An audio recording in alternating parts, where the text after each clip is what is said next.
What's going on, everyone? Charlie here. So, a lot of the filings we saw today are I'm not sure why this is happening so late, but Box Exchange and like NASDAQ and some of the NYSE exchanges are filing about Juneteenth. Why so long?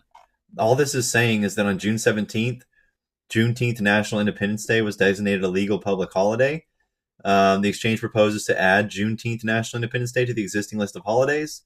Um, Somehow this is relevant to the market, but yeah, this is basically all it's doing. And you have several of these.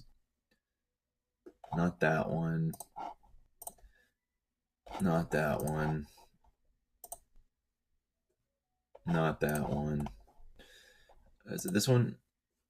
Nope, not that one. Ice Clear Europe. Nope. MEMX. Okay.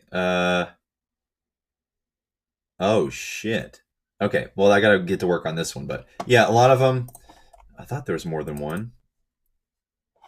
Yeah. Okay. Here's one here. So you have SR Emerald, MIAX Pearl, NASDAQ ISC.